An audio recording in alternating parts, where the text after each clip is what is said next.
السلام علیکم ورحمۃ اللہ وبرکاتہ۔ الحمدللہ الحمدللہ ثم الحمدللہ۔ یہ مسجد قباء کا محراب ہے۔ اس مسجد قباء کی شان یہ ہے کہ جب پیارے آقا مکہ سے مدینہ ہجرت کے لیے آئے تو سب سے پہلے اس مسجد میں آپ نے قیام کیا۔ تو یہ مسجد ایک گھر تھا حضرت کلثوم بن حطب رضی اللہ تعالیٰ عنہ۔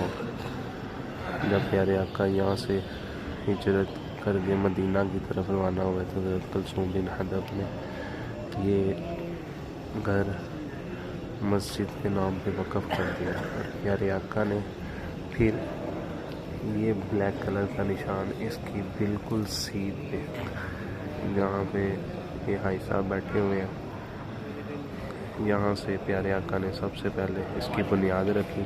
اس ٹائم بیت المقدس اس طرف تھا۔ اس کے بعد پھر یہ چھوٹا سوراخ، یہ والا اس کے بالکل سیدھ پہ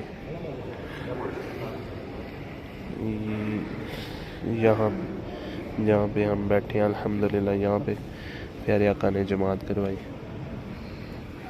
اس کے بعد پھر صحابہ کرام نے عرض کی یا رسول اللہ صلی اللہ تعالیٰ علیہ وسلم، مکہ میں تو ہم عمرہ کرتے تھے، تو آپ نے فرمایا کہ جو اس مسجد قباء میں 2 نفل ادا کرے گا اسے مقبول عمرے کا ثواب ملے گا۔